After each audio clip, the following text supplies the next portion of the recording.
Welcome to the Goods from the Woods. My name is Rivers Langley. I'm Sam Harder. And today on mics 3 and 4, we got two very great guests. First up, he's my buddy all the way from the Muscle Shoals area of Alabama. Blake Hamilton, how we doing? Oh, hell yeah. Good to have you back. And on mic 4, all the way from sunny San Diego, he is a wrestler, a comedian. He does it all. Jack of all trades. Our friend Kevin, Bill, John Allen. There we go. Let's go with that. John Allen's here. Hi. Oh, yeah.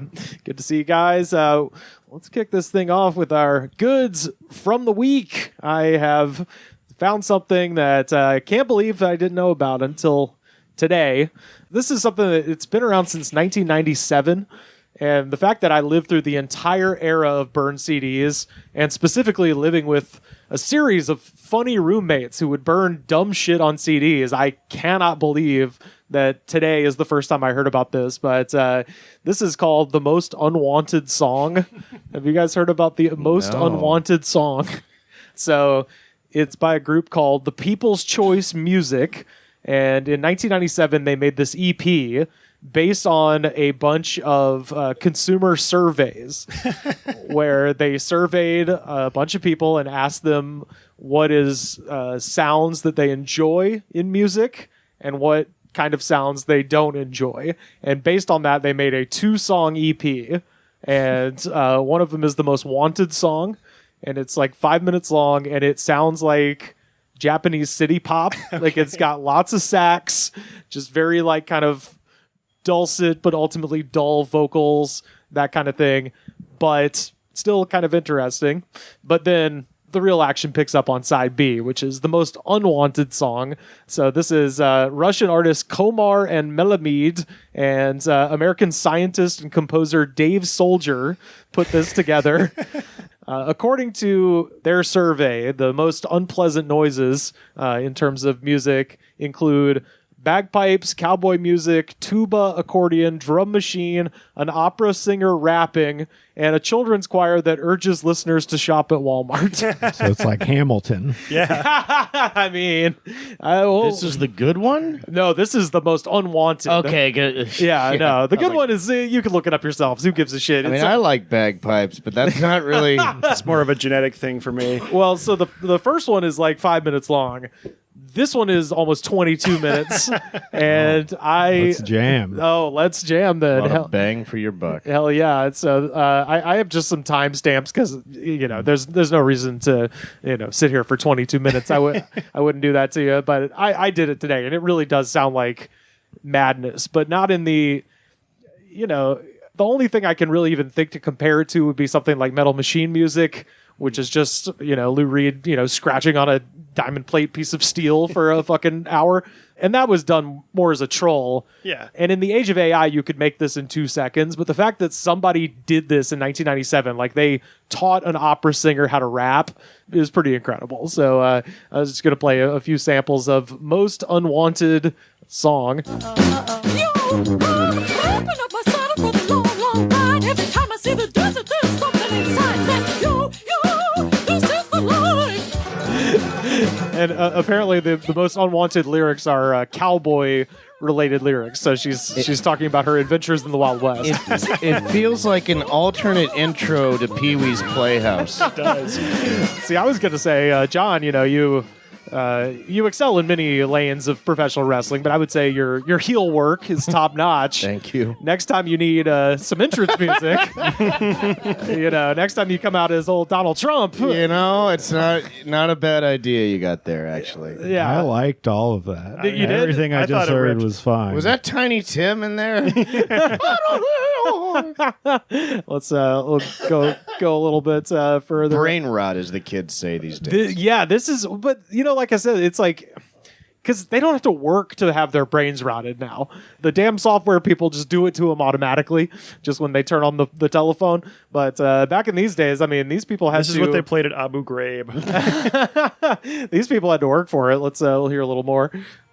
Here's me bagpipes.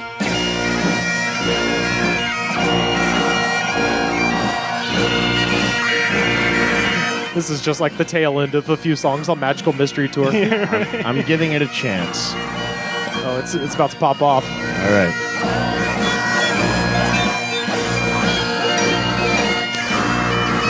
pigs in the background? Yes. Jesus. This is. It's very Lynchian. Oh yeah. Hey everybody, it's Christmas time! Christmas time! Christmas time! Jesus Mary, Christmas time! Everybody come do all your shopping at Walmart! Jam. And This that- is, dude.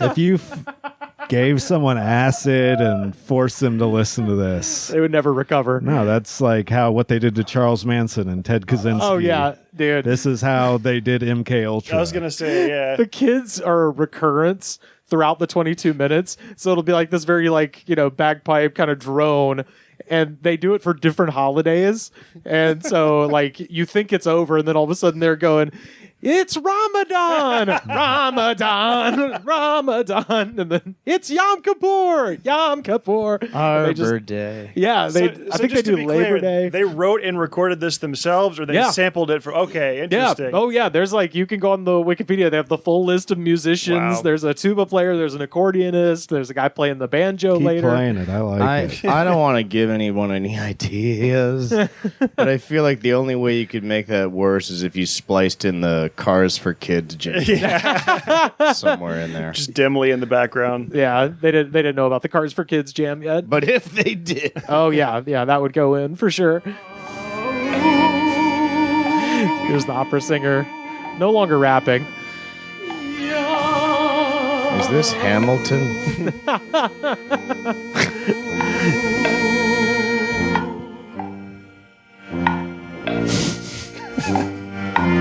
Get to the damned.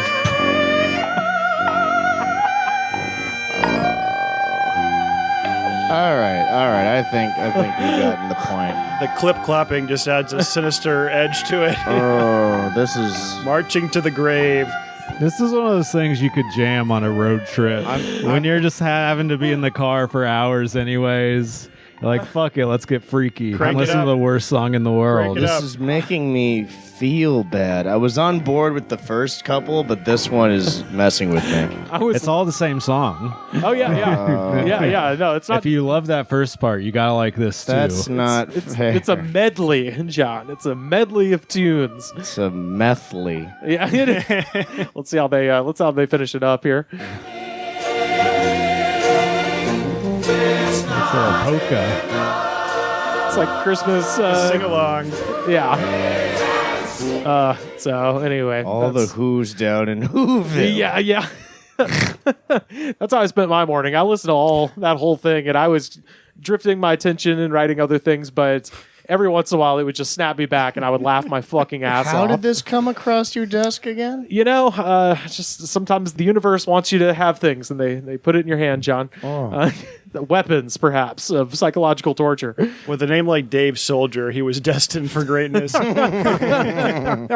So anyway, that's my goods from the week. The most unwanted song from 1997. What about you, Sam? Do you got anything fun from this week that you found? It's also a song. It's Paul McCartney, Check My Machine. Have you heard this? Paul McCartney's attempt to do dub reggae. What era is that? I think it's right when Wings was about to break up for the first time.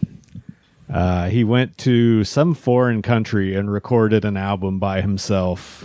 And it's one of his, doesn't sound like any of his Oh, other it's ones. McCartney too. Yeah, I know the tune. Apparently this is a big hit in Brazil. Yeah, It's a big hit in my house now. so because Paul McCartney recorded for Capitol, they basically put the first 808 in his hand. Oh, really? That's what this whole, because this is the album that Wonderful Christmas Time comes off of as well, and my favorite, Temporary Secretary. But yes, I do know this one. This is a fucking. He looks so confused looking at This is him being like, I can do reggae. Oh, I can yeah. do dance. You can't stop me. George. Morning, And has Terry. Looney Tune Hi, samples. George. Morning, Terry. All right. See, he heard Yeah. some dub reggae. Oh, He was yeah. like, I think I could do this. Oh, definitely. This is 1980. Bob Marley's fucking huge right now. Yeah, absolutely. Yeah, I've got this record on vinyl, actually, Sam. This is Oh yeah. yeah, this is a banger. It makes no sense why he would ever make this style of song, but good on him for making it. He kind of It's he literally didn't knock it out of the park, but he hit like a fucking maybe get 3 bases off this. Yeah, you know? Big swings. well, McCarthy. well, that's the thing is like I said, it's just this is technology of the era being advanced to a guy who's well known for locking himself in a barn and making great shit. So This would actually make for some trippy entrance music as well. It would. I could see like a cracked out kind of hobo coming out to me. oh yeah. Or my Or a robot, perhaps. yeah oh yeah Sure. Like, my tag team I've pitched many times, doing my best and trying to change. It's a tag team that's on work release. Hell yeah, dude, that's a good one. Yeah, McCartney 2 from 1980, a fucking banger. wow. Hell yeah. I can't believe this was birthed the same year as myself. Hell yeah, all It kinds. was a good year. It was a great year. 50-50, you know? Might be a connection there. What about you, John? You got a goods from the week this week? Anything I fun? think I misunderstood the assignment. I didn't know you need me to come up with like torture devices. I was just gonna be like, well, I saw a good comedy show at the That's- Laugh Factory. that's good. Oh, that's good. That counts. See, my criteria is like, does it bring you joy? And in my case, things that are potentially psychological weapons bring me joy. It was all right. Have you heard of Darren Carter, the party starter? Oh yeah, of course. I've been in a short film with him. Oh man, commit to the act outs like a motherfucker. Oh, yeah. I think I'd seen him speak on some comedy podcasts. I don't think I'd ever seen him live before. I've seen him crush in like a small room that no comic should be able to do good in. Well, because which it's is crazy. so interactive. Yeah, he demands the participation. He has a so. flashlight. He beatboxes. He's yeah. taking. He's doing short form improv based off audience suggestions Yeah. in real time Yeah, with and his he's beatboxing. very quick with it. Like I like my women, like I like my, and then they come up with the word and he riffs off it. It was really fun to see. All right. Yeah. Yeah, I've seen him a couple times, during after hours at Flappers back in the day. I mean, I must have seen him live at some point, but in that same breath, like I feel like I would remember. Yeah, he's got such a unique act. So, Yeah, you'd remember. yeah. He's a guy who, he's probably been in some acting stuff too. He's done. Yeah, I was reading up on him a bit afterward. I guess he's done some films and stuff like that. Started several parties. Yes, he has. He definitely has. A really good act that regardless of like if somebody bombed beforehand or what the vibe's been like, he can get him back because it's just he puts forth the effort for that. And I checked out a famous bar called Residuals for the first time. Oh, where's that? Is that in the Valley? It's in Burbank, right? It's sort of between Hollywood and Burbank, over on more like Studio City. More or less. The gimmick with that place is like if you have a really crappy residual check, like for 10 cents or something, nice. you can trade it for a round. That's cool. One per night or something like that. But I didn't have those handy. I just wanted to check it out. And fun time for karaoke. Oh man, hell yeah. Went with Danny McDermott, if you know him from the comedy scene. Okay, nice. What about you, Blake? Do you got a goods from the week this week? Yeah, I just want to plug a cool local restaurant we found. It's a brunch place in Hollywood called Toda Madre, and it's if you partake in alcohol, it's really big on day drinking. They are open to like 3, but they've got this massive menu of just like shots and stuff, and my wife wanted to get the Mexican candy shots, and it was called like the luchador or whatever. And they brought it out. It's literally like a big plastic luchador torso with a bunch of shots in it. And they come out in full luchador regalia, and they pour the shots into your mouth and shake your head while like little firecrackers are going off. So That's so much cooler than the shot ski. yeah. So definitely give that a try. Holy shit. Yeah, especially if you got like a birthday or something. Yeah. They thought it was our birthday because we ordered that. And when we were walking out, I was like, happy birthday, man. I was just too embarrassed to like correct them. So what is that, like Total Mother, translating the... I think it means like the best or something like that. I looked it up. It's like a slang thing, but I don't speak Spanish. I don't know. Check it out. Duolingo's been teaching me about how to say castle, and That's very appropriate in 2026. That'll come in handy. Doctrino Castile. Yeah, I was gonna say, right? Isn't that just Castile? I tried that shit and it just wanted to make me like order orange juice for like 2 weeks straight. Yeah. They're trying to get me to fucking get orange juice. Also, that owl is a fucking bully. Oh, yeah. and he's terrifying. I get emails in my inbox now like, nobody ignores me for long. Like, Jesus, dude. Just wanted to learn how to order drinks. Use this app. Look at ads every day. on And like you'll get it'll send you a gift with like a very intimidating countdown timer. Yeah. And there's like fire in the background. And he's glaring at you from hell. I'm like, good God. Did not sign on for the bullying.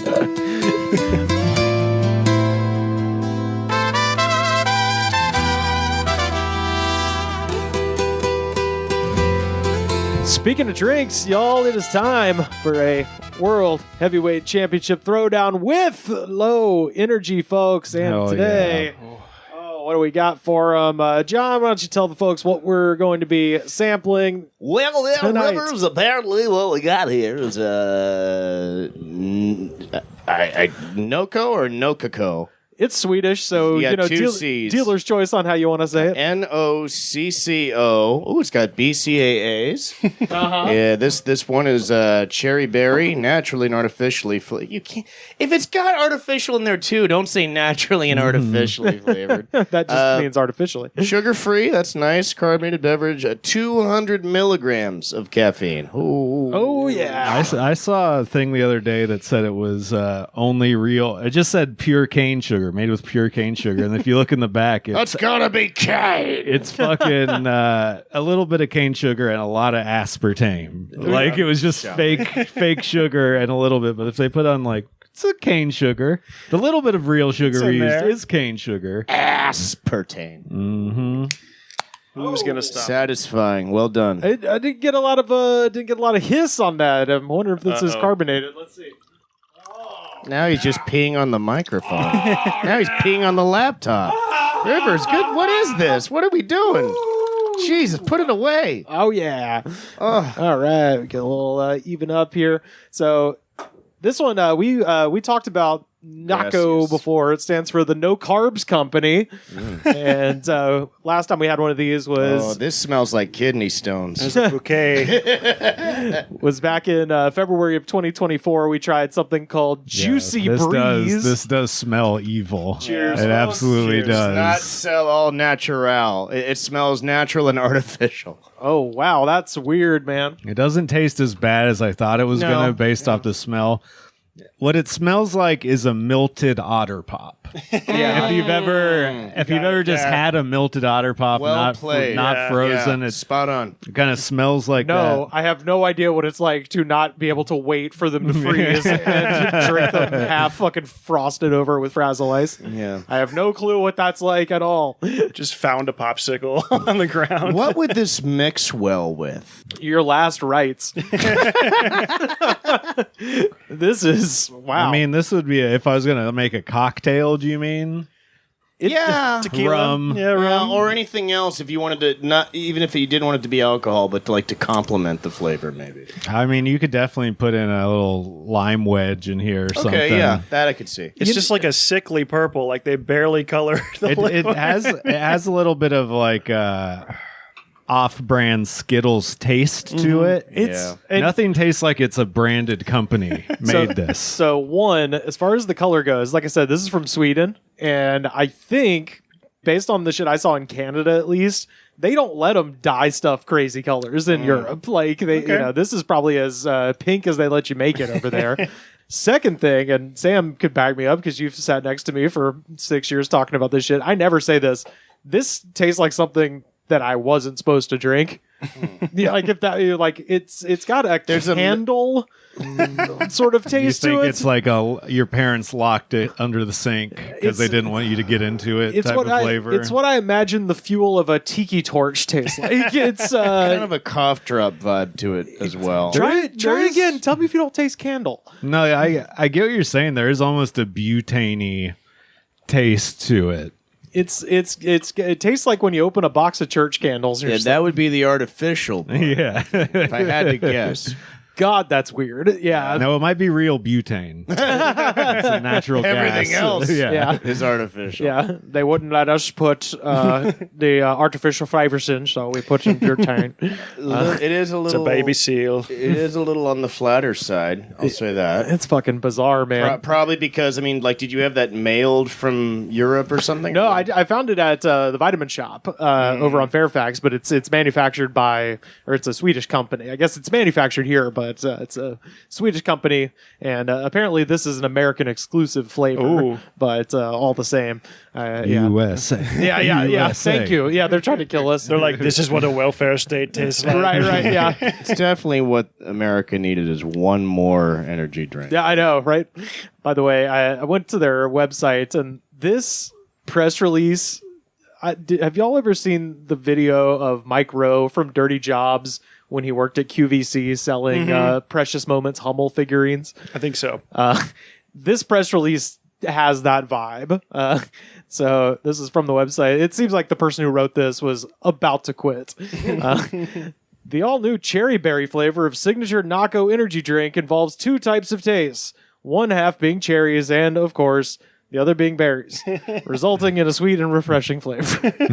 Of course. Like, that's... Cherries and other. Yeah. If you can't figure out the flavor based off the name, go fuck yourself, you fucking idiot. But yeah, it just reminded me of this. Superior weight has kept the little girl elevated on the other end of the seesaw. Each piece is crafted of porcelain bisque and hand-painted in soft pastel colors. Features the name of the piece on the bottom.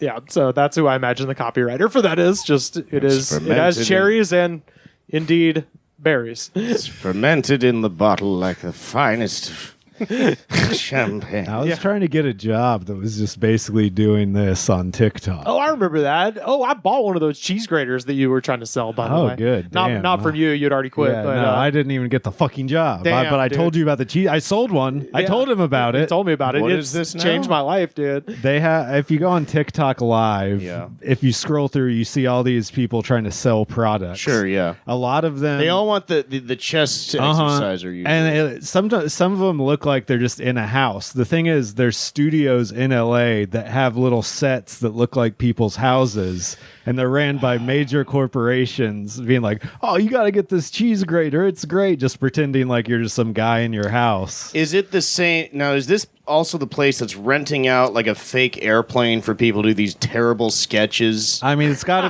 to be a similar company. Like, it's usually a chick with a huge rack, like, I just got to get my bag and the overhead. And then hit the guy's girlfriend, what are you doing? How are you talking about? And like, okay, they're the only people on the plane. and you can't hear the sound of the plane engine at all. They're never funny. They're never worth your time. But who decided to have a business model of like, I'm going to buy a plane just for crappy Facebook shorts? It's a genius, apparently, because I see those fucking things all the time. We recorded in one of those for a pilot that Sci-Fi didn't pick up. So, yeah. Damn. Where is it? So I it can was set fire to it. It's in Burbank. It's right near the Empire Center. So Walmart, Target, Best Buy, all that shit is right there. Oh, like the airplane themed mall. Yeah, exactly. Oh, yeah, with the Okay. Krispy Kreme. It's out there somewhere, but yeah, we. I think I could talk about it now because it's been 8 years, so I don't think Sci-Fi's picking they're it up. coming for you. I was always like a little, you know what I mean? Hollywood freaks me out, man. I don't want to loose lip sync ships, Yeah. man. Maybe someone's going through the tape archives and is like, wait a minute, these guys were We brilliant. had gold here at Sci-Fi. Yeah. We went with another Spider movie, but Yeah. we had fucking gold. We Straight to Tubi. we greenlit Stargate Atlantis the 15th season or whatever. But they had a jail cell. I got to be Stephen Avery from from Making a Murderer. Damn, I feel crazy off that drink. Yeah, I know.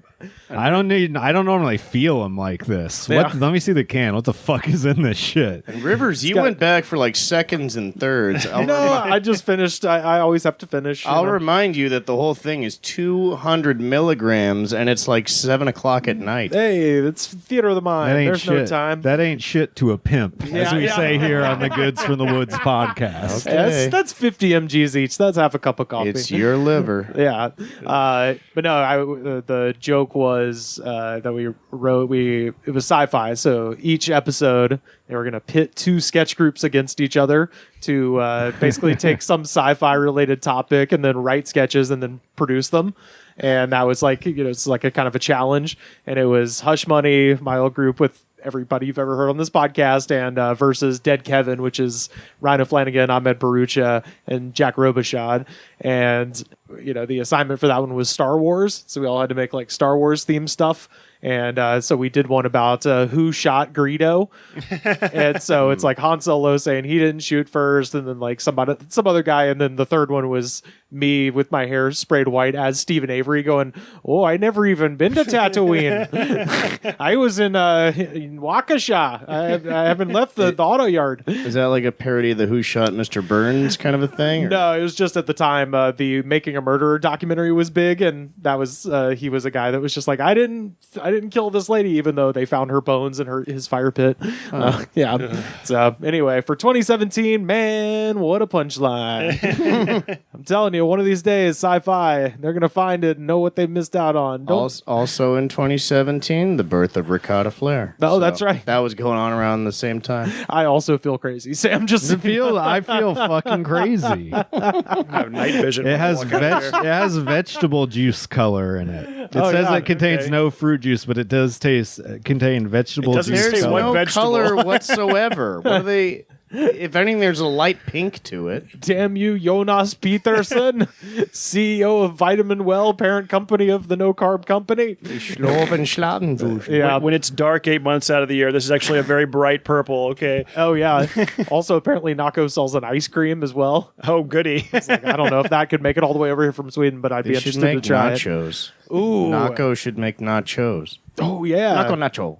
Make the cheese. How fun would that be for a commercial? Honestly, dude, Pizza, on it, man. I'm from having Little fun Caesars. right now. Here's- Just hearing it. you're joking. Here's the thing: they have caffeinated beef jerky. Caffeinated nachos isn't that crazy. Yeah, I'm not saying you gotta caffeinate it, but like no carb it, maybe? I don't know. Oh, okay, yeah. Like how they have the protein donuts at Walmart. Oh, okay. See, I was just thinking, if you go to the hinterlands and fent hollers of this awful country, you will find caffeinated fucking pickles and caffeinated fucking beef jerky where at do you gas get- stations.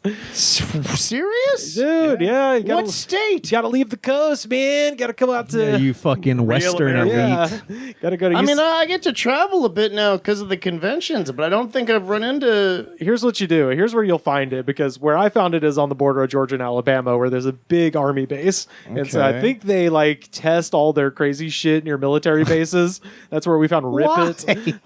Just because, hey, you're back home, boots on the ground. Get the people with PTSD wired. Let's see what happens. Straight up, yeah, exactly. It's like, hey, we'll try it out here, and if it can go here, Give them a rip it and play the worst song in the world. The Fort Benning cartel is a lot more whimsical. It's all just about snacks. Oh boy, that sounds awful. But yeah, no. So I was thinking, they could do caffeinated nachos. Just have a little cup of cheese with some caffeine in there. If you need to have your pickle be your coffee, you might want to work on your time management skills. Why not both? Stir the coffee with the pickle. I feel fucking insane. I really do. What the are you getting any of this? You didn't Yeah. drink very much. No, because I had a feeling it wasn't going to go well. Uh-huh. No, Wow. I feel like not quite jittery, but I do feel like I'm vibrating in my like an chest a ambient little sort bit. of, yeah. Yeah, I'm seeing a lot of spider monkeys on the walls. I feel fine, but I see them. They are challenging me and telling me I'm not God. One of them wants to arm wrestle. It's Punch. Who are they to challenge me? It's the monkey with the support stuffed monkey. I'm your God, monkey. Oh, gosh. Get down from there. Oh, he's, I beseech you. there was this mad dog in him. I'm giving that a 1, and that's being generous. 1 star out of 5. That fucking thing tastes like you poured it over a box of candles. That's I'm the seeing what you mean mean. There is kind of a waxy thing in my mouth now. Yeah. And not even like a real, a candle that's like, the 10 for $1 ones at Dollar General candles, like Yeah. the cheapest possible. Only pros I can give it: no sugar, no carbs, I guess. But it like the flavor's not too obnoxious. It's kind of a light, It's not. It's bizarre. It's not. You're right. It's not like overwhelming taste wise. You know what? But that's actually dangerous because it tricks you to think, oh, this ain't so bad. So like you have like 3 whole swigs, and now look where you're at. I mean, I feel like someone put a damp towel across my face. and then poured water, and then tried to get you to confess the location of Khalid Sheikh Mohammed. What are you giving that, Blake? Did you already say? Oh, the drink? Yeah, out of 5 stars. Oh, God. Yeah, I'd say about a 2 just because of the waxy aftertaste. So fucking I'm not going to weird. taste anything else the rest of the day. we got at least one listener in Sweden. Fucking back us up on this. Noko tastes weird, dog. And also try the ice cream and tell us if that makes you feel fucking insane. The too. events of the girl with the dragon tattoo make a lot more sense knowing they were drinking this shit. I got a feeling we're going to lose our sponsorship from Naco, you guys. Oh God, We're not really selling it here. Yeah, it tastes like candles. I kind of like it. like a birthday They're all the way from Sweden. They taste like fucking church candles. I can't lie. I didn't hate it. Really? Yeah, I mean, and the fact that it's got me feeling like I took some weed that maybe didn't pass a lab test and had to be sold on the black market. But unauthorized Maui Huawei. yeah, Getting a little sweaty here. the taste, I thought it was going to taste worse based off the smell. I would drink it again. Yeah. I'm going to give it a 2.5. All right. Well, shout out to Sweden. Thank you for. Yeah. I like that this is the American only flavor, is the cherry berry, or should I say cherry and also berry? Of course, berry. Yeah, and of course berry. That's how I know it wasn't written by AI. It had that human kill me now. This is the worst job I've ever had. Like tech writer vibe. I went to Stanford and I'm writing this shit. Yeah. I did a Goods from the Woods stream this week where I went with Aiden to play chess in the street. I brought with me a Korean Welch's grape soda Oh hell yeah. to the game, and in the middle of it just busted it out and asked this guy Alex who was playing if he wanted to try it. He was homeless. He gave it 5 stars. Hell yeah, dude. Me and Aiden gave it like 3 and 3.5. And then afterwards he took the cup, walked a few steps over, did meth or something, then he just started rolling around on the ground. Damn, he must have really liked it. It was a good stream. But you said you're going to have this taste in your mouth the rest of today. Yeah, I know. No, you're not. Sam got 'Cause something for show and tell. also, straight from Korea. Oh, the shit. Cheetos Ultraman branded Oh, shit. Whoa. hamburger, I think, or some sort of steak. Cheetos. Oh, hell yeah. Ultraman themed. I don't know. This also, I think, came from a gas station in Pasadena, so it's legit. Nice. Doritos has toyed with that with their late night chips that taste like burgers. I love that. really? That might be my favorite non-traditional Dorito flavor. Yeah. So I'm not want to get my hopes up, but this could have a similar sort of thing behind it. Same. Got scissors. Yeah. Any scissors in here? This is that type of bag that doesn't want to No, tear. only terrible energy drinks. Sorry. Also, on the back there is a little scissors mark to cut out a piece of the bag in case you want to save it like a trading card. What? An Ultraman trading card Oh, okay. with cheesy Chester. Oh, What's I his fucking understand. Yeah, Chester Cheeto. Orders love it.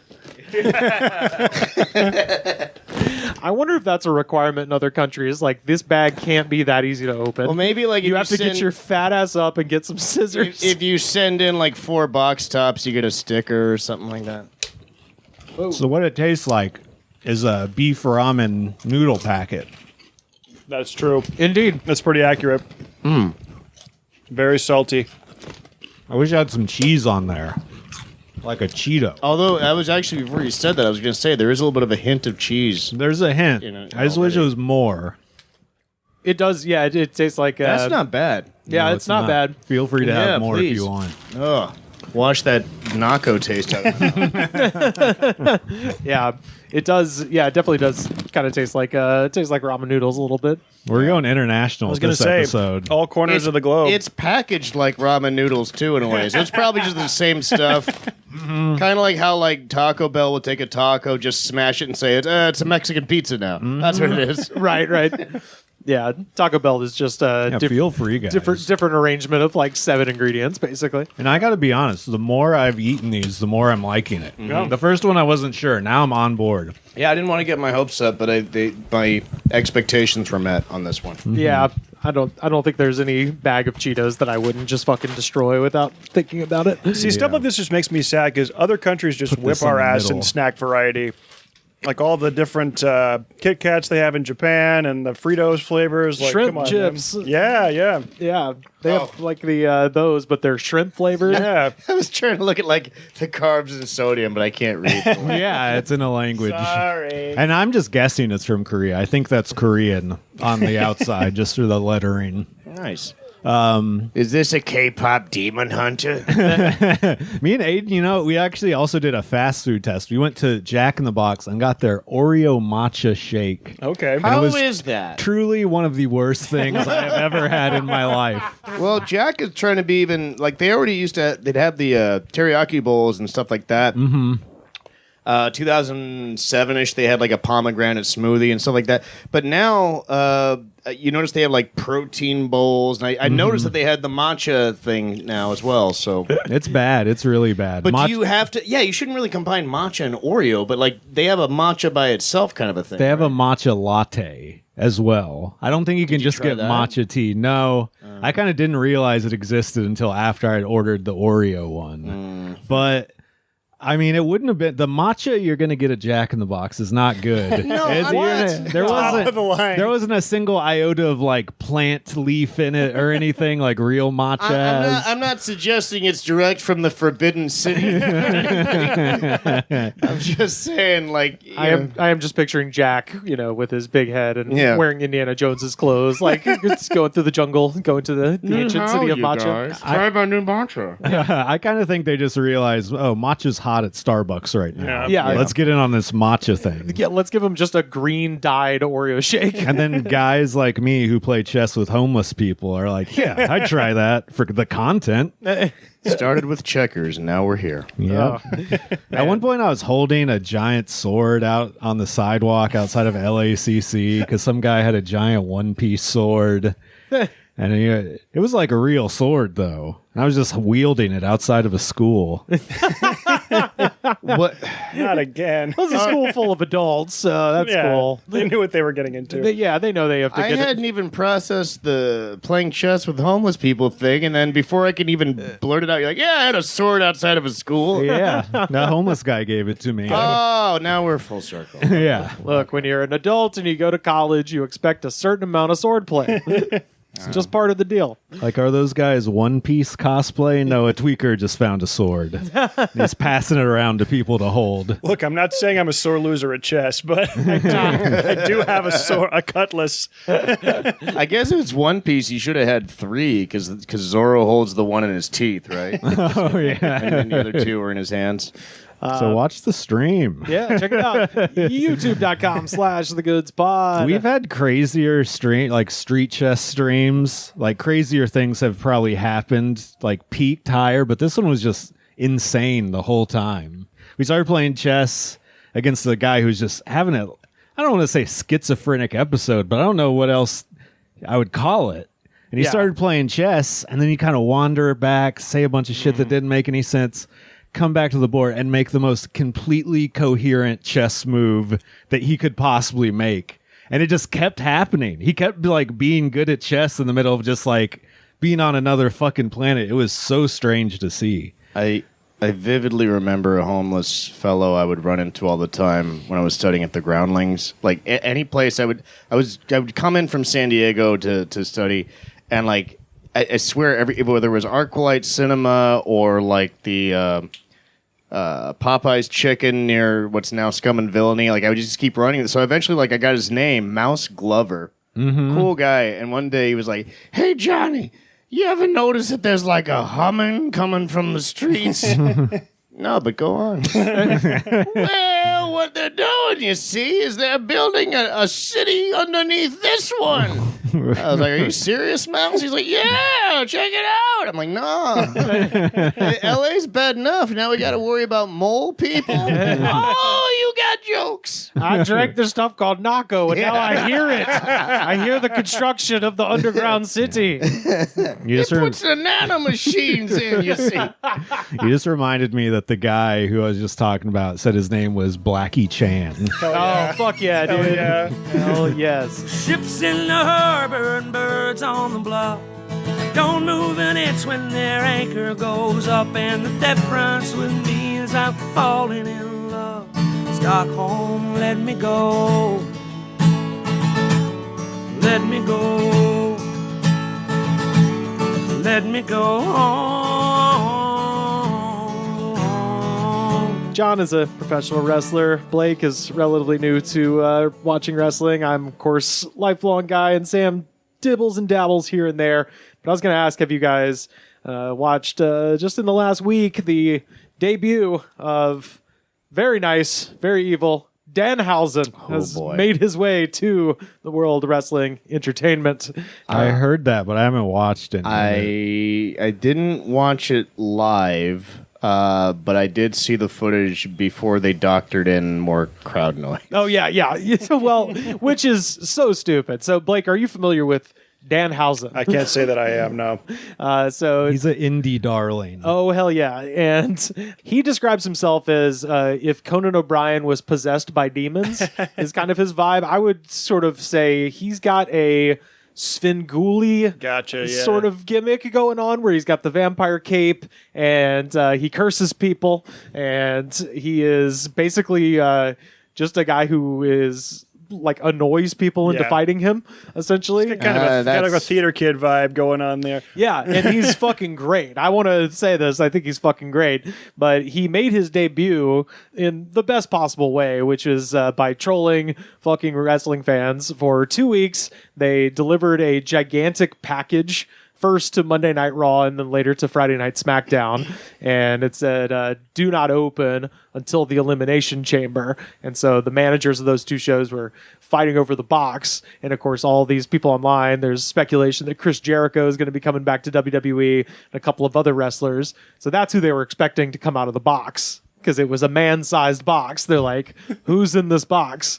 And I just thought that was hilarious because I didn't know it was going to be Danhausen. I was fully bracing it for it to be something incredibly stupid, like Captain Crunch or a fucking Slim Jim Man or something really dumb. I thought it was going to be an advertisement. So I was pleasantly surprised when this dude popped out of the box. And I got a quick I'd clip imagine here. if I'll it's show just you. been a Prime bottle again or something like that. That's what I thought it was going to be. Everyone's like, it's going to be fucking this person. I'm like, he's been in there in the storyline, in the kayfabe reality that we're agreeing to.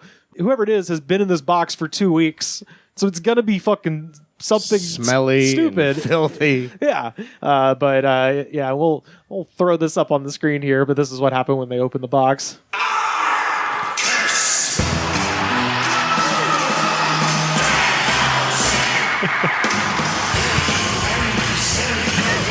So a bunch of undead Elvira-looking girls pop out, and here comes Danhausen. And I just thought it was really fantastic. But to John's point, the crowd had no fucking clue who this guy was. This is... You have to be such a fucking nerd to know who this guy is. And they bring him out with all this pomp and circumstance, and the crowd goes mild, which would be sad, except that that's 100% what he was going for here. Like, that is the point. And even his pyro that he got was just this, like, pretty small, like, poof of smoke that was very unimpressive. I laughed my fucking ass off at that. Just ridiculous. Now a cheese Ric Flair. That's the Yeah. that's the ticket. Yeah, absolutely. I saw him wrestle in not at a bar, in the back area of a bar where they set up a ring. Hell yeah. They had a real show. It was a Circle 6 production. I don't know if you're familiar, but they do a lot of shows at bars, and it was pretty fucking crazy. It's crazy to see that guy on WWE after seeing him at a bar, like a bar show where everyone was like sweating. It was so uncomfortable. Yeah. Some guy got into the ring with his girlfriend and proposed, and he got booed. It was hilarious. It's so fucking silly that I kind of love it. Like, it's wrestling's a variety show, so why not throw in something incredibly stupid? The face paint reminds me a lot. They tried a gimmick. I think it was 90s WCW, maybe WWF. But there was like a magician guy. This is a very deep cut. It was featured on like Wrestle Crap. I don't know if you remember his name, but like he would do the thing where like he's pulling playing cards out of his mouth and stuff like that. Was that that's not Zodiac? That wasn't one of Brutus's no. gimmicks. Who was the magician guy? I'd have to look it up. But like, there's just something really. I mean, obviously, it also looks kind of like some other face painted wrestlers, Vampiro. A little bit. Well, so Danhausen was and it's crazy that he's the first person to do this. He was the first wrestler to copyright his face paint. Really, you can do that? That's surprising. Yeah, so he did it before Sting. He talked Sting into doing it, and Sting's been a wrestler since He's the been fucking around that long? Carter administration. Wow. No, Danhausen's like our age. Oh, he talked him into it. Yeah, Okay. Sting's like in his mid-60s, I think. He's almost as old as Ric Flair. And Danhausen was like, "Oh, you should copyright your face paint." And Sting was like, "I didn't know you could do that." It's like, Fantasio is the gimmick I was. I thinking of. remember But Fantasia. Didn't Sting just steal his face paint From from, the the Crow? Crow? Yeah. You can't copyright that. He probably changed it just enough, you know. There's a He's little. like, he's not going to use it anymore. The Crow doesn't have that magnificent soul patch. True. Yeah. There's a little part of me that's like, well, wait a minute. A ridiculous gimmick can make it that far? How come? Sell shirts, man. That's, guess, that's yeah. all it is. Because Yeah. 100% that's why. This guy sells so many fucking shirts at indie shows that's like, yeah, okay. We did have a Fromage Horseman shirt that I still wear from time to time. But Oh, like, I've seen that one. Yeah. I don't think it was available online. I don't know if they ever brought it to the shows. Yeah. Didn't you have enamel pins? They did like a little cartoon version that they were going Yeah. to make into a pin. They had a doll at one point that we did a giveaway for, and I had slices of cheese that I tried to sell for $100. Oh, I remember that. You just got to sell one, Rivers. That's right. We'll break even. They did have a Derek Serial Band had made a design, I believe, for a Ricotta Flair shirt. It was basically just like a screen cap of him from that very first promo we did, and I think they hadn't adopted the Culture Boy thing. They called him like the Nacho Boy. as opposed to Nature. Yeah. We had that, but I don't think they ever released that one. Damn. So I was gonna have one made myself. I had an artist working on it, and then we lose the venue and such. So Well. I could have one where I'm beating up Dylan from Lily, I guess. Oh, yeah. Put that on a shirt. Tell people about that before, because I brought this up for a reason. But as long as we're on the topic of wrestling, I don't think I've discussed this with anybody. The angle that did with local indie rock sensations, Lily. Brian Kendrick hits me up. I don't remember when. Probably as we're getting into the fall of 2024, I Yeah. want to say. He's like, "Hey, John." No, it was either him or the producer fellow, Ben. Ben. One of them was like, "Yeah, we got this idea." Because I just want to like to do the Brian Kendrick impression, is what it is. But I think it was Ben. And he was saying, "Yeah, would you be game to come down and cut a promo?" And I was like, "As Ricotta?" And I was like, "For what?" He's like, "Well, we're trying to work out this thing with the band." And I text Brian about it, and he goes into more detail. He's like, "Yeah, no, we'd like to have you wrestle this guy. He's the front man of this band. The band's really popular, and I think you could pull it off." Cool. Has he ever? When are we going to do this? Like first November 1st. Okay, like 2 months. Has he ever wrestled before? No. Okay. We'll figure it out. Appreciate the vote of confidence. Yeah. Well, that is a vote of confidence. You're like, hey, you know. It was. I was actually Yeah. really looking forward to the challenge. It was reminding me, like, Sin Bodhi out in Vegas has a thing called, like, fantasy wrestling camp kind of a thing. I forget the name of it off the top of my head. I don't even know if he still does it.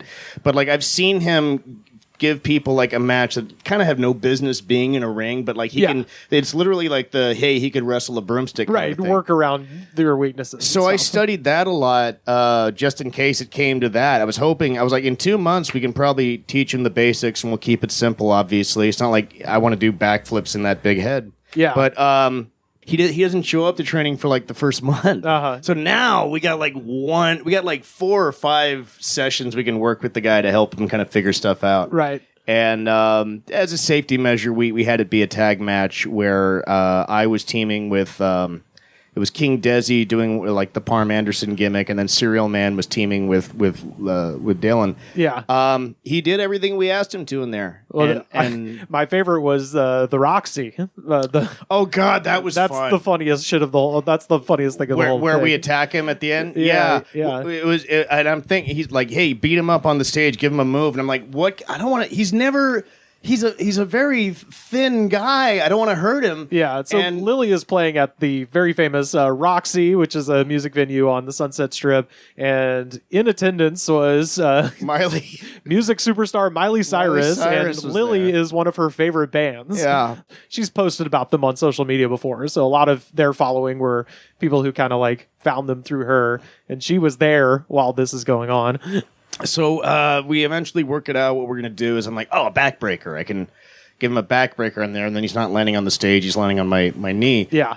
And we not to give away too much of the magic, but we do it before the show, and it's fine.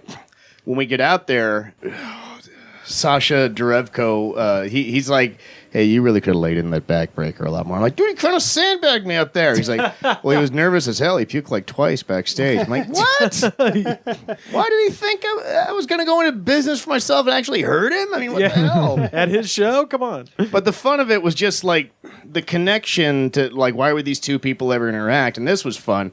Is I guess he calls himself the top cheese. Yeah. Like, that's gimmick infringement. Yeah, There's one thing Ricotta Flair doesn't like. It's ripping off somebody else's idea. Woo! I'm top cheese, thief and the theft. So we just ran with that. He threw Parmesan in his face. Oh, yeah. Oh, it's He fantastic. told me he was smelling that crap for like a week. Yeah. That's awesome.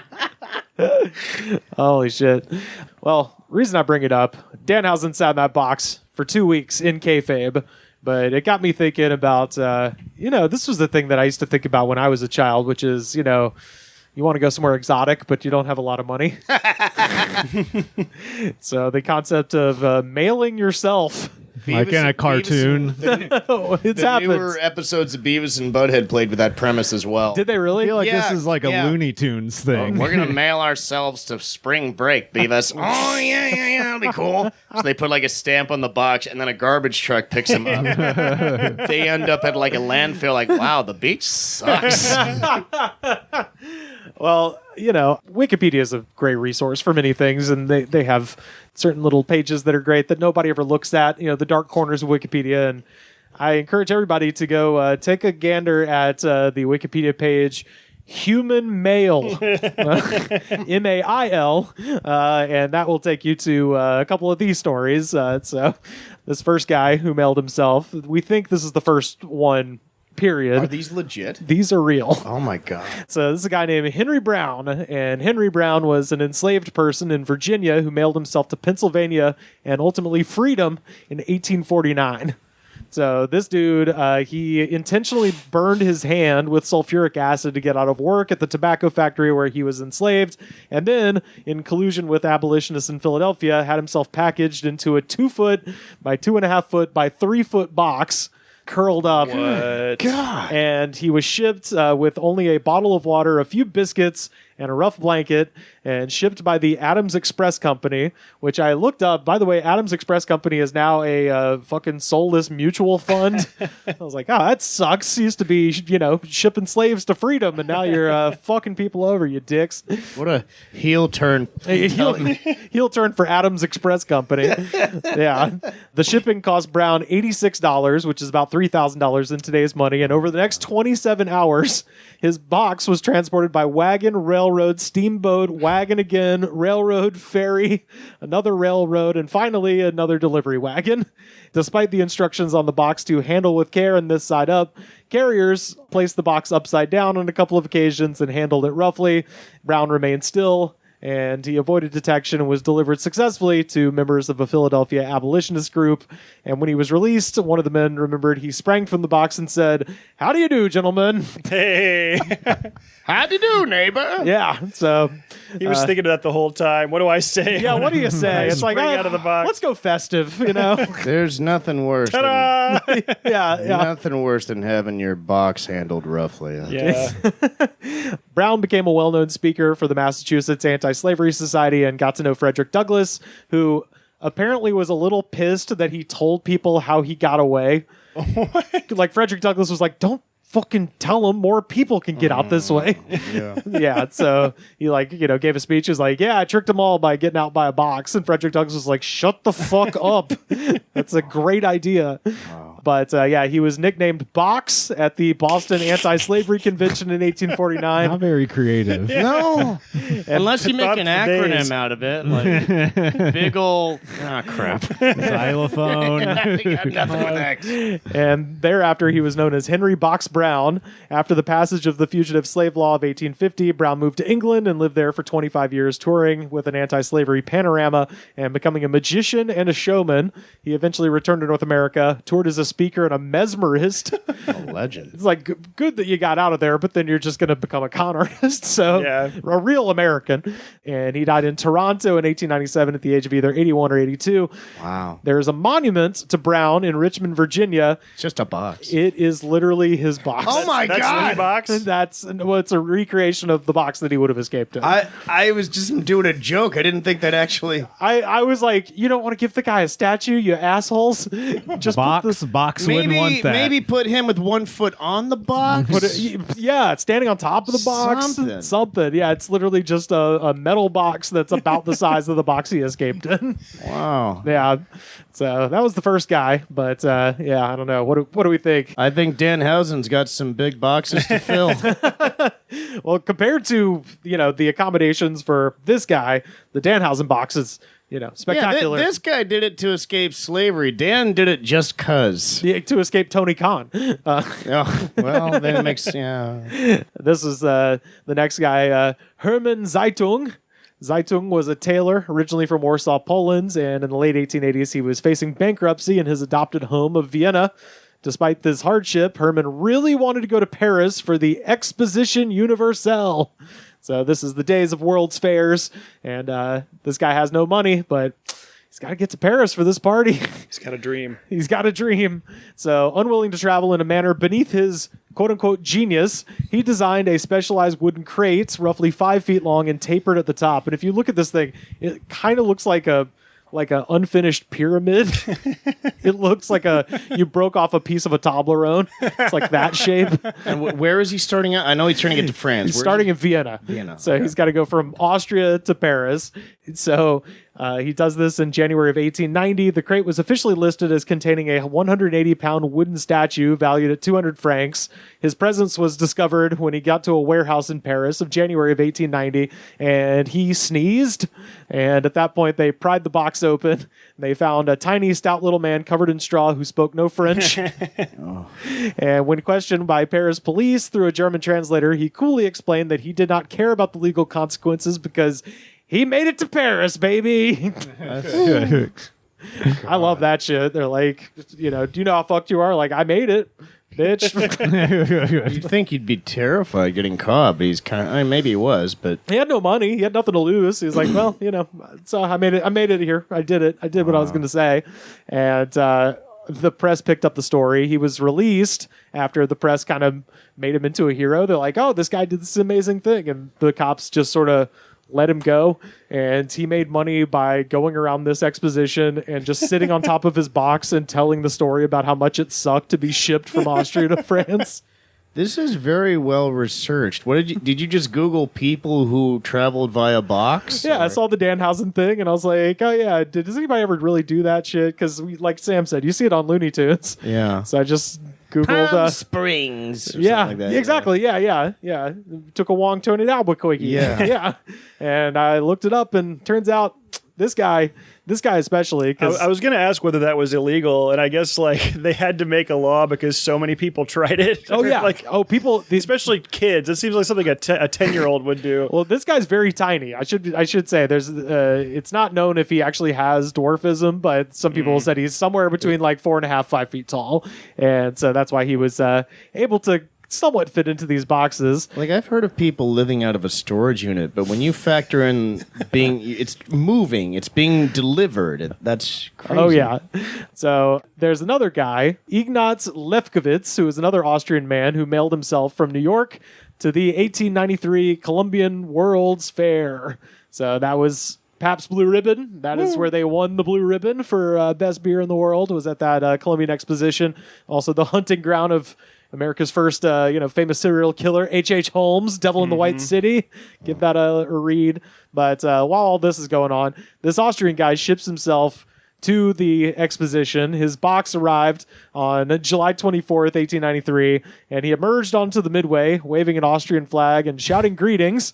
And the stunt was, of course, inspired by Hermann Zeitung, the guy we just mentioned. So this is another Austrian dude. He's living in New York, and he's like, I read about my countryman doing this. I'm gonna do the same thing. I'm just picturing all these Austrian people like traveling like in Dragon Ball, like the Saiyan space pods, but it's just like shadow boxing the whole way. yeah, or Metal Gear Solid, like just a box. Leifkovitz endured a cramped and uncomfortable journey. His air hole got cut off, and a box of eggs above him was just leaking on him through the whole journey. So he was just covered A lot of in protein, though. Yeah, actually, but also it's he's doing this in July in an unrefrigerated train car, so he's got scrambled eggs just cooking on his head while this is going on.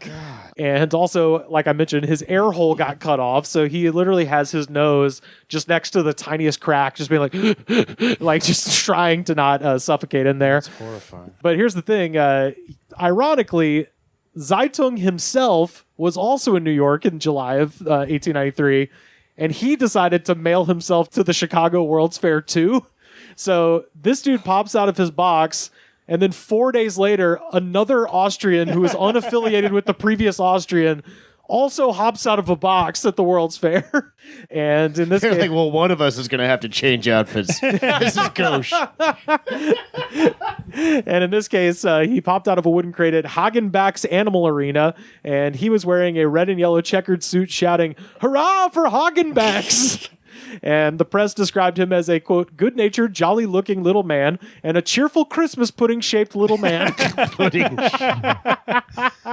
Imagine how pissed he would have been. Like, what? Somebody already did what? That's what I was thinking. Well, so officials at the World's Fair were reportedly getting a little tired of receiving miscellaneous Austrian human freight, and they threatened to start fumigating future express packages. So, Oh no. We will kill you. We're gonna fucking kill you. you know all this whimsy you're doing, you dumb Austrian fucks? We're going to kill you for it. Nobody needs a World Fair that badly.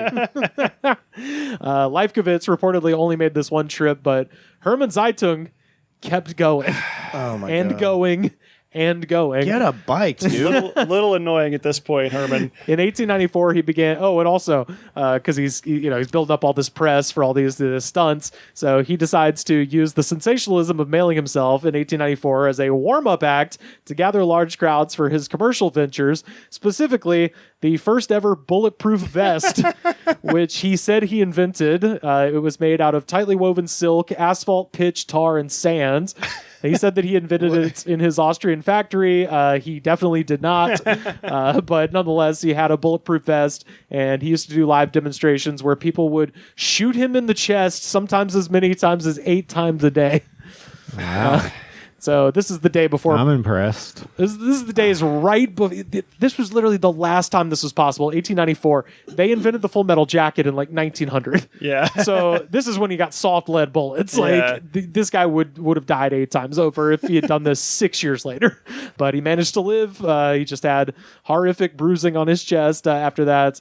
But yeah, that's how he hyped it up, was doing these little box trips. Like one he did to Russia, where his crate was left on a frozen train platform for an extended period. He nearly froze to death before being moved, an experience that reportedly left him with lifelong joint pain. When he finally arrived in St. Petersburg, he was mistaken for an anarchist by Russian authorities, and they planned to send him to a Siberian gulag before the Austrian consul smoothed things over. Look, Rivers, you got to understand, there was no TikTok back then. I You mean, know, We say this all the time. Literally what's going There's on here. literally nothing to do. Yeah. It's 1894. There's fuck nothing to do. This is the most amazing shit you've ever heard in your life. Most people didn't leave 20 miles of where they were born. And you're hearing about this guy mailing himself to St. Petersburg. Wait, well, how was he going to get back exactly? The same thing? Just mail himself from there? Every time. Yeah. Oh, man. Tries to ship himself back, or he makes enough money talking about how much it sucks to be shipped in a box that someone gives him money for a train ticket. I mean, wasn't this the era that you could just kind of like stow away on a train car or something like that too? You could, but boxes are Not so as much sexy more. as this. yeah. But this way you have somewhere to hide out from the railroad bulls, you know? Something in the water in Vienna at this time. Like, I guess all that cocaine runoff from Freud's house. Oh, you know? yeah. Oh, Freud talked about this guy, too. yeah. Oh, yeah, absolutely. When he got to Madrid in 1895, his crate was opened to reveal a man who could neither speak nor stand anymore. He was so severely dehydrated and cramped that he had to be physically unfolded by doctors and was hospitalized for weeks. Was it making cartoon-like hinge noises? Yeah, 100%. There was one time in Vegas where like it was with my girlfriend at the time and her grandfather, and he had a car that only had like 2 seats. So I was like, "Hey John, what could you scrunch into the trunk?" Like just doing that for like a block was unbearable to me. Oh, you went to the trunk? I was like, I man. can't do this. I can't do this. So like the girlfriend, she did it because she was smaller than me. And I'm like, Bad "Get out of here. boyfriend. Let's just call. Well, I'm like, let's just call a lift. But like, we were also short on cash, and she's like, it's not a big deal. I don't mind doing it. But I mean, She couldn't just sit on your lap. I maybe she'd want to do that in front of the family. I don't know.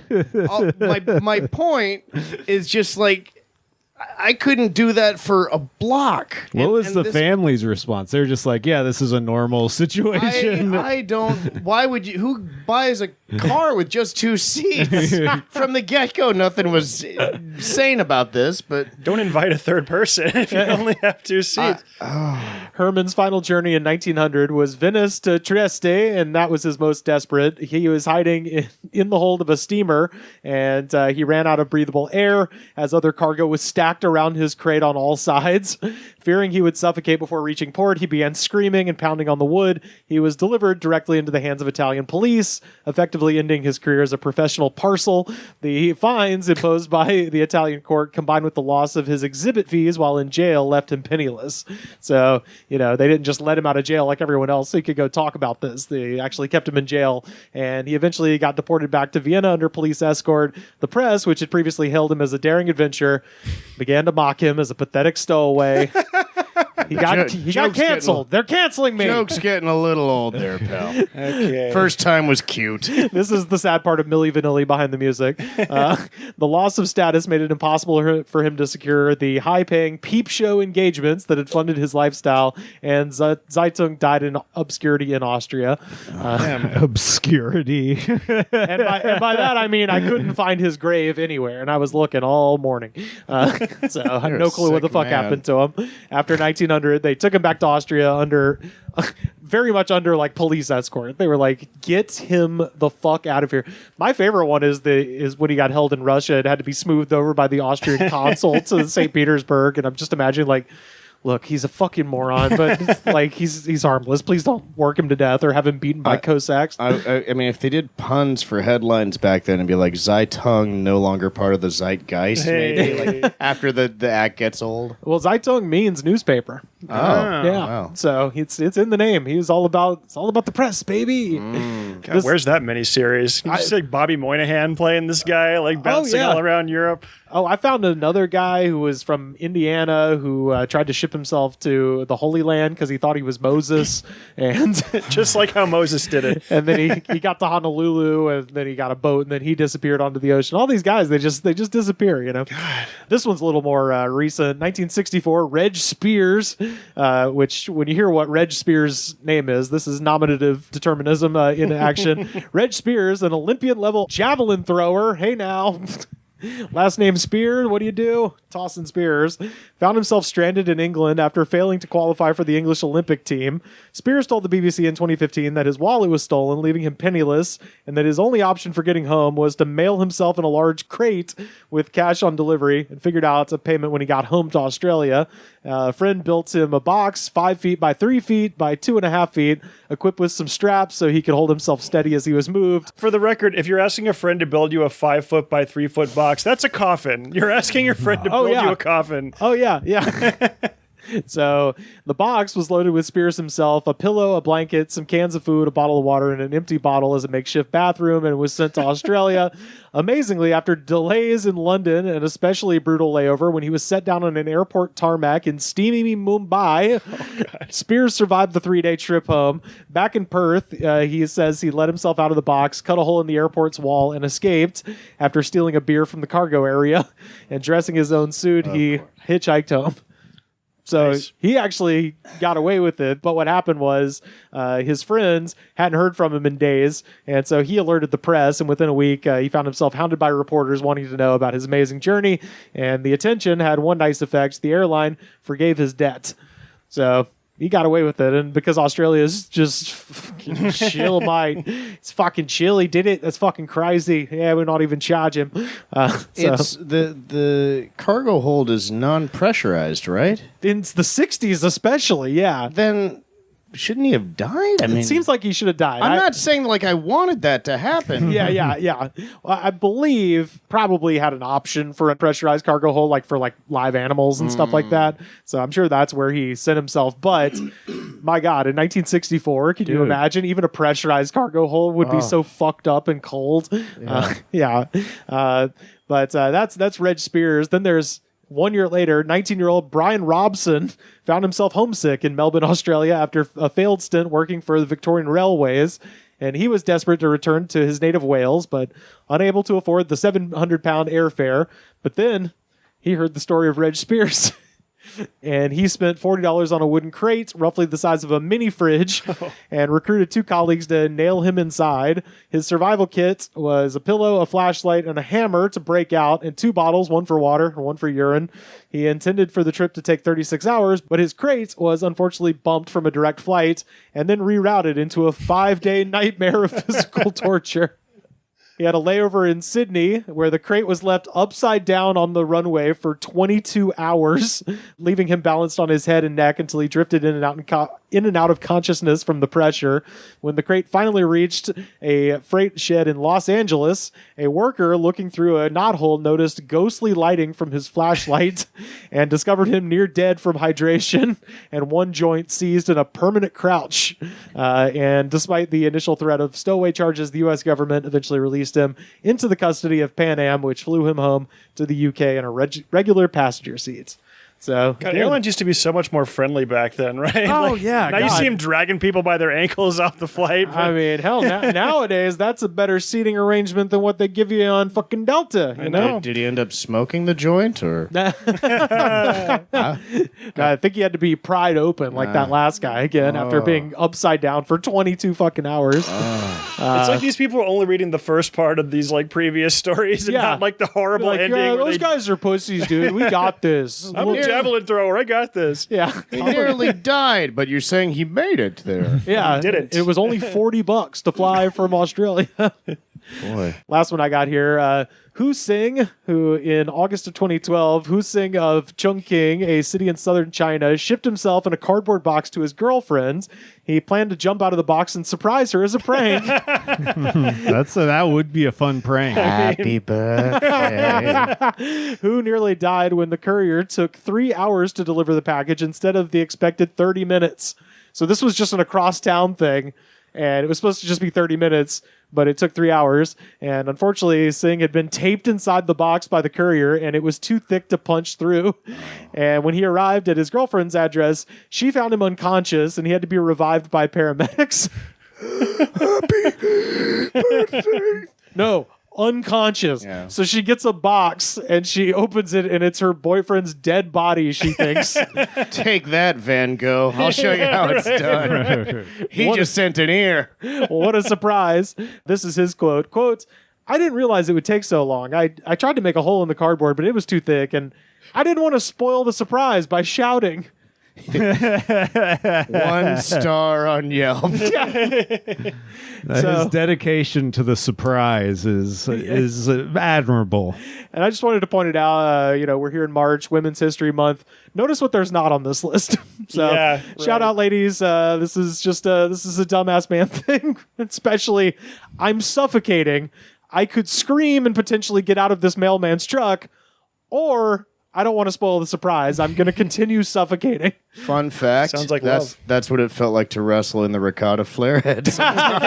Dude, yeah, every time I watch WPW, I can't be more grateful that I don't have to wrestle inside of a giant turkey or a tickle monster or a cheese head. I get a little used to it after a while, but it is still pretty Steamy. Yeah. It gets steamy It's in steamy. there. yeah. Yeah. Did we ever have anybody come out of a box? I know we had people get. We had I know we fried Pop Tart Boy on Halloween. with the giant toaster. Big toaster, thing. yeah. No, because it would have been so hard to like bring in like a something to wheel it in the crate. That's probably why we didn't do it. Yeah. I swear to God, so we had something pop out of a box. The famous quote from Jim Cornette is, anything that comes out of a box is immediately over, Yeah. which is fucking hilarious. if gobbledygooker had come out of a box instead of an egg. Huh? Yeah, he was in an egg. That was his problem. Yeah. So anyway, those are great men of history who shipped themselves. Sources on that: Danny Dutch, BBC News, Times of India, and an amazing website that I can't wait to read fucking all of: World's Fair Chicago 1893.com.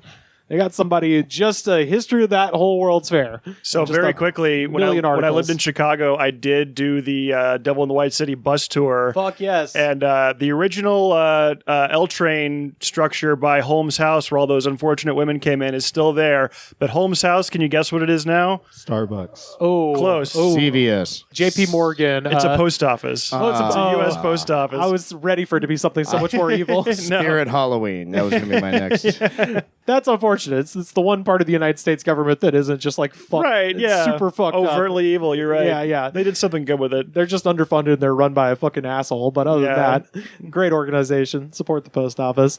So that answered my question this morning. I saw the Danhausen clip. I was like, anybody ever do that for real? Turns out, oh yeah, they absolutely did. Their mistake was not wearing the face paint. That's what makes the ride so much more comfortable. Right. And having having some Elvira looking Yeah. baddies in leather suits. Someone to share the biscuits with. Yeah. Apparently, Herman on that first journey, he did also have some delicious sausages. He said, So there you go. which Not too bad. I feel like I could do that for how long would you last? I feel like that's maybe a 15-20 minute kind of thing, and I'm like, all right, I'm good. Yeah, I mean, I it's couldn't do that shit. protein, but Yeah, if I had the right food, I could make it 20-30 minutes maybe. missed opportunity not having Shelly Martinez be one of the girls that came out in the Danhausen face. Imagine being in a fucking box getting shipped and you just can't stop farting. Oh man, I didn't think this through. I thought eating a big meal beforehand would be good. Roberto's was a bad idea. Gonna scratch my ass so bad. I can't do it.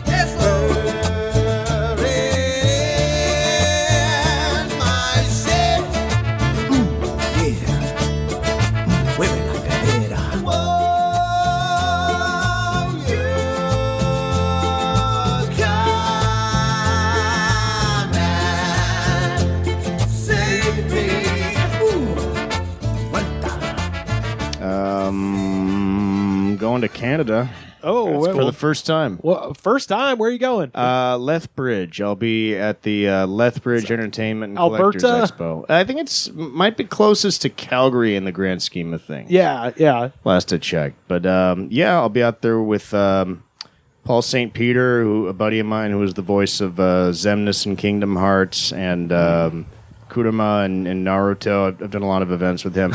I was going to ask about the Cheeto bag. Do you know anybody who does that show? Which one was Ultraman. Ultraman. I don't know if they really have a Probably. I think Tony Oliver might have done something like because that's like kind of the Power Rangers. It's existed forever. Yeah. There's a good chance like maybe Wendy Lee has done that as well. I think that was the first Japanese character I was ever aware of as a small kid. Was Ultraman would come on like the USA Network. I think or something. me too. Gigantor. That and Power Rangers. Yeah.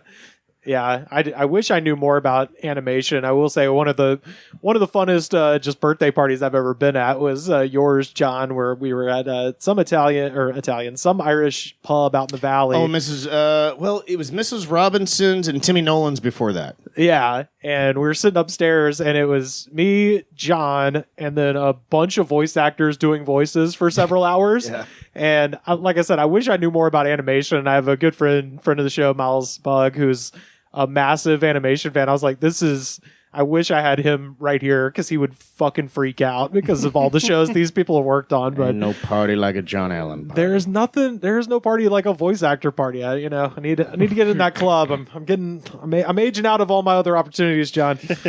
Want to do voices? I mean, yeah. If there's Has to hear is gay Dracula. Oh yeah, which is my trump. Yeah.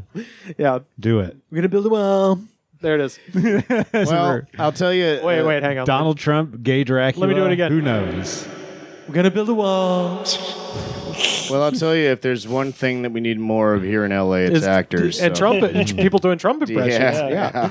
Yeah. We were actually thinking of bringing the Trump back for this other comedy wrestling show I've been on called this name Celebrity Death Snatch. Because it's doing like a celebrity impression thing, but they also have burlesque. Imagine having female agents and you want to invite them to this show, but you're like, oh, what's the name of the show? Name's not important. Yeah. But need to know. yeah, this was not too long after the Charlie Kirk assassination, and we felt like, could it be funny? Yeah. Do I want to run the risk of being shot? Nah, not so much. I don't know if the people that go to Celebrity Death Snatch are the gun-toting types, right? You never know, though. There could be one idiot who goes in and isn't in on the gag and just takes it the wrong way. So Yeah, that's true. Then he talked about me being doing Elon Musk. Oh, yeah, there we go. And he was going to have a really buff guy be the Luigi dude. And I thought, wow, that sounds fun. And I think I could come up with an original angle on the Elon impression. I'm guessing the fun of it is that whoever's playing Elon gets powerbombed to hell and back, right? Like, yeah. you know? Oh, yeah, absolutely. And I'd had the neck injury that year. I was like, yeah, maybe we do something else. Yeah, or do what they did to Elon in real life, which is throw him down the stairs when he was a child. I mean, Did you know that? No. Oh, when he was in school in South Africa, they threw him down the stairs, and he tried to make it seem like he was being bullied, and then everybody was like, no, he was racist. We threw him down the stairs because he was racist. That's funny. I don't know if we could have pulled that off in the context of that show. It's kind of a deep cut. It's a deep cut. I mean, you saw what we ended up doing. Oh, yeah. Where he had, this was in November, so they had like a Thanksgiving food battle royal where everybody's dressing up as like turkey stuffing. He's like, yeah, if you see anything you can add to that, maybe we throw you in there. And I look at the whole list. I was like, yeah, cranberries. You got everything. But what if I come out as leftover Halloween candy? Hey. And I'm pissed off that these fickle fans have moved on to the next holiday. So we did that, and it worked like $1 million. Oh, that's and because awesome. everybody else was dinner and I was candy in a different holiday, like it put more spotlight on. Of course, yeah. Oh, that's fantastic. And I would wrestle again any day of the week as candy corn. That was a fun gimmick. Oh man, yeah. Candy corn's especially good too because it's like such an old-fashioned thing. So. Yeah, and it's a contra to some people, like kind of like pineapple on pizza. Some people love it, some people hate it, kind of a thing. But you like do old moves, like do like just Luthez's moveset. You know, it's like the guy who was like one of the guys who was like pie. And the funniest part for me was I got Sexy Chino on there, and he was a bottle of wine. So it was like Sexy Wino, and he's doing his dancing gimmick, but now he's stumbling because he's drunk. Yeah. Oh, nice. But somebody who's like a pie. What at Thanksgiving dinner has the marshmallows on it? Oh, sweet potato souffle. Sweet potato pie, and like sweet potato souffle. The sweet potato pie guy like knocked me out, and there's like little marshmallows all over the mat. And I was like, I'm gobbling up like I'm getting my strength back. More candy. Like this Popeye. Yeah. Oh, fuck, that's wonderful. Yeah. Bettina Bush, by the way, is going to be at the thing in Canada as well. She was Rainbow Bright back in the day. Oh, that's cool. such a trip to me. Dude, that's awesome. Well, we got listeners in Canada. I don't know how many Alberta folks we got, but if you're over near Lethbridge, go March see John. 27th through 29th, I'll be there. Hell yeah. Nice. Well, y'all, we have time for just one more segment, and of course, this is our jam of the week. Oh, and this is a stone cold classic. What? Can't believe we haven't covered this one yet. This is, of course, from the 1976 amazing record, Night Moves. This is Bob Seger and the Silver Bullet Band with Night Moves. Oh, hell I yeah. imagine Bob Seger songs have quite a few hot ones as far as YouTube comments. Oh, yeah. Yeah, so we covered... which one did we... Oh, Turn the Page. We covered Turn the Page with Tony Bartoloni about maybe 3 years ago. And, of course, that's a song about being a rock star on the road and the hardship of traveling when you're a big old star, right? This is a little more grounded. This is a little bit more down to earth. You know, it's it's about teenagers fucking in the woods. Yeah. Couldn't be more simple. And this record, by the way, Blake, half of this record, not this song, of course, but side B of Night Moves was recorded at Muscle Shoals Muscle Sound Shoals Studios, right? Sound. Yep. That's right. On a handshake deal. He never had a contract with them. They just did a handshake deal. Is that and right? All of his stuff for Muscle Shoals. Yep. Yeah, it's side B of that record. This was actually recorded in Toronto, though. This is the only song on the record recorded in Toronto. The rest was either Detroit or Muscle Shoals. Now, there's a great place to nail yourself into a box and mail yourself to. Where? Muscle Shoals or Toronto? Both, really. Yeah, or Detroit, really. Yeah. No, honestly, I mean, as far as places where you can get some thinking done, that is probably why Muscle Shoals kind of became what it became in terms of music recording, because it's not a whole lot else to do there except work, Go to the Riverside Grill and then go work, and that's about it. But at any rate, Night Moves, Stone Cold classic, no bullshit. One of my favorite songs ever written. This song has 89.4 million views on YouTube, 23,648 comments, and y'all, I read every goddamn last one of them. So now, let us dive down into the YouTube comment section for Bob Seger and the Silver Bullet Band's Night Moves and see what the people have to say. First up, the Ethan from 5 years ago. If you're an introvert who likes to think and drink alone, one who walks away from a fight the first time provoked, but beats the piss out of the whole group of guys after they persist, and you drive away unfazed, you might be a Bob Seger, man.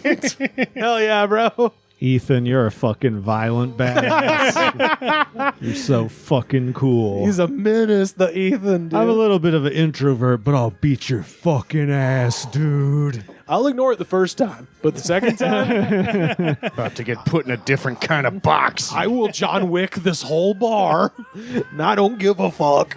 Brian S., 1 year ago, modern musicians take note. This is how you write a song about banging each other without being vulgar. I guess the S stands for smart. He's not wrong, I mean, it is a filthy song, but The vulgarity. yeah. The vulgarity. yeah, It's crude. The Myers from 2 years ago. This song will always remind me of the night out in the California desert with the Colonel's daughter. And now I realize he's probably talking about an Air Force base colonel, something like that. But Colonel Sanders. it is very funny to imagine. I was going to say, a female Colonel Sanders, It's got this guy fucked a bucket. She's finger licking. Never mind. Never mind. He's finger looking good after that. Yeah, she got the ribbon tie, but no Smelling no like shirt. herbs and spices. Herschel Grice from 1 year ago. I saw Seeger twice. He's a closer. Homeboy is packing some shit. What? I don't know if that should be his takeaway from the show. But used to be about the music, man. This guy that's been famous since the mid-'70s, he's the closer. Like, yeah, I'd imagine so. Yeah, you don't see him at a lot of open mics. Oh, this guy sucks. Gift Horse 123. You're gonna hate this guy, Sam, from 5 years ago. This brings back so many good memories from the 70s. I saw him at the musical theater in Sunrise, Florida, but the pot smoke was so heavy I had to leave at intermission. I tried to get a refund, but the management said, tough shit ski. You fucking loser. This is 70s weed, man. You could fucking inhale that all day and be fine. Sunrise, Florida. Yeah. Where the fuck is that? How old are you, too, that you're like this age now remembering this? I got makes him mad. great memories from the 70s, like the time I had to leave that show. I really hope that the security guard was Russian Tough shit ski. There might just be like, do you hear people say that? My dad says that, but he's also a Northeast guy, so maybe that's a Staten Island Polish thing. But yeah, tough shit ski I've heard before. Rarely though. I love it. Duh. Stephanie B. 1 year ago. I'm so drunk right now. I love Bob Seger. Things are shit, and I loved it. Thank you for all your little things. All right. I get her. I understand that. A lot of spelling errors in that one, maybe. No, just no punctuation at all of any kind. Things are shit. Yeah, well, this guy thinks so. Facts. This guy thinks so too. Squid Gunman 13 years ago. Life fucking sucks. I got a grumpy ass old woman, 2 fighting, screaming ass kids, a stupid fucking puppy, a go nowhere, dead end, shit ass job, and a lawn sprinkler system that has me on the verge of insanity. Take your pie in the sky hippie shit and blow it out your ass, Bob. That's just Lindsey Graham in a clever disguise. I like a guy who's like barely holding it together. And he's like, how do I do it? I'm just going to fucking go on YouTube and type some shit before my bitch wife comes in Complain to here. Bob Seger. Night moves is what pushes him over the edge. This fucking sprinkler system. That's the everything leading up to the sprinkler system is like, okay, that's a fairly common complaint. And you're like, what could be so wrong with hoses? It's got to be pressure? leaking. It's got to be leaking. Yeah. A hell of a reading on that last one. Well done. Pedro Smith 2 years ago. First time I heard this song, I just found out my live-in girlfriend was cheating the shit out of me. I swallowed it, and I became a bitch of a man. Thanks for making me grow the fuck up. Hell My yeah. living girlfriend? As opposed to... No, live-in. Like, yeah. All of his skin dolls. My dead one doesn't give me this kind of guff. Yeah. Keeps her trap shut. Left the same comment on Living Dead Girl by Rob Zombie. Donald 1851, 4 days ago. Uh-oh, hot off the presses. When this song was new, I was stranded in West Virginia. My wife had just cheated on me and left me with my tears. Sensing a theme here. I hitched back to Louisiana. I eventually took her back, but you know the old saying, once a hoe, always a hoe. She cheated again. That's not an old saying. It's a fairly new saying, Donald. That old chestnut. I think that was in Poor Richard's Almanac, right next to, It's a poem. early to bed, early to rise. Got a few more here. Jack M. Hall, 4 years ago. I was taught by a beautiful young lady. I was 19. She was 18, but she knew everything. Only to marry somebody that didn't know nothing. Unless she was working on her night moves with some other motherfuck. That's the way shit goes. Welcome to reality. Oh. That one like took a dive. I liked that one. It was like, I remember back then. Fuck! How old do you think this person is? I don't know, To be man. like, being like that. When I was 18, I could have had it all. In the next 40 years were shit. I mean, he called this person a motherfuck, which that's that's- fantastic.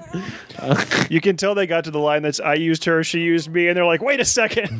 Just like that's what sets them up. Pokemon. I used her and... This guy's awesome. Doom Latveria 1 year ago. My dad listened to this when I was a kid. That's when we had a better relationship. When I began brewing beer, though, I wanted to make something that he loved. So I spent late into the night writing a recipe. The beer name? Night Booze. Hell yeah. I wanted to make something he loved because clearly he didn't. I just like that's the best you came up with was, all right, well, he likes night moves.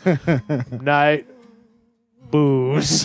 Hell yeah, I did it. And then he high fives. Yeah. He goes to high five someone and they're not there. Imagine him next Oh, to yeah. the chalkboard. The whiteboard, Yeah. If I just carry the one. It's just a list of bad Yep. puns. Yep. 9-hour session. Moonshine, but it's at night. Night shine. Oh, that's not catchy. We got a celebrity on our hands and we don't even know it. Timothy 1 year ago. I don't give a fuck what motherfuckers say or think about me. Bro, I'm a world-known artist. My voice carries a heavy load. I've been streaming all around the globe. I've been on many TV screens and radios. I've been heard inside and outside of factories, office buildings, radios. I've been heard inside the White House. How many of y'all can say that? Let me see a show of hands. Yeah, I didn't think so. Damn. He's stunting on us, man. His voice carries a heavy load. Yeah. Sounds like it's worth a heavy load. Chalamet's an angry kid. That's what I was thinking. I was like, that's the only Timothy I could think of, maybe. Yeah. Allen. Tim Allen. Oh, it's Tim Allen. That's Yeah, him. that's a better one for Donald Trump too. Yeah, he listens to my famous song. I was gonna say, where's the noise? Bow, bow, bow. And finally, Jason Fairchilds from 3 years ago. Oh boy, this song used to haunt me. I always thought it was a great song, just bad mojo tied to it. A jinx song, if you will. I got stopped by the cops one night, and it was on the radio. A week later, I heard it 4 times in one day. I got stopped and went to jail. Every time I heard this song, I knew bad news was sure to follow, but I finally got right with God. This song quit haunting me. Now I can play it and enjoy it without fear. So this is the song of demons. It chases them around. If you don't have the Lord in your life, this song will cause you harm. Or it causes him harm. That is pretty funny. It's like the 1, 2, Freddy's coming for you. So it's Bob Seger. It's Bob Seger for this guy, though. Yeah. In Shakespeare, birds followed omens of Julius Caesar's demise. In this case, Bob Seger and the Silver Bullet Band. He doesn't mention that he was pulled over for DWI each time. No, he just says It was the song. he said I got stopped by the cops, and then a week later I got stopped and went to It jail. wasn't the Jack Daniels. It was the Bob Seger. Yeah. I reeked of booze, but I'm blaming the song. I heard it 4 times, God officer. Damn you, Seger! You got me again! Oh, hell yeah. Well, shout out to Detroit and the man, the legend, Bob Seger, with his 1976 classic Night Moves, our jam of the week. Blake Hamilton, where can people find you on the internet? You can find me on all social media at Blake_Hamilton, and just look for any upcoming gigs. Hell yeah. John Allen, aside from Canada, feel free to plug that again, but where can people find you? Facebook.com/John Allen VO. Insta's the John Allen. If anybody still uses X, it's King John Allen. Oh, I'll tag you on there in a thing no one looks at. I'll be my Google Plus is. When do you think this episode will be up? Oh, well, the video will be up tonight. The episode will be up as soon as I can. I'll be back at the Comedy Chateau March 14th, The Good Night March 22nd, and Celebrity Deaths April 3rd. Hell yeah. Go check out John. Go check out Blake if they're coming to do comedy or wrestling or whatever near you. Go see them. Sam, where can people find you online? Sam Harder 666 on Instagram. Whoa. And the Goods from the Woods podcast on YouTube. That's Where you can right. see me holding a sword on the street next to a 17-year-old A and novelty a homeless sword. guy. Yeah, let's call it a novelty sword since it was so in public. Yeah. Join the Discord, linktree.com/thegoodspod. Sam and I are on there all the time, chatting it up with you fine folks. We love to hear from you. And of course, if you would like to buy a shirt, you can do so at prowrestlingtees.com/thegoodspod. Make you look skinny on TV. The best way to support our show, hey, if you're watching this, you're already doing it. It's patreon.com/thegoodspod. Second best way to support our show, head to Apple Podcasts or Spotify, leave a comment, rate, review, and subscribe. Show the attitude of gratitude, because if you do not have the attitude of gratitude, daddy, we're putting you in a box and shipping your ass to Chicago. The Goods from the Woods was recorded and edited by me, Rivers Langley. You can find our show on Twitter at The Goods Pod. Our theme song was composed by Jonas, the Space Cowboy. This was a Brain Freeze podcast.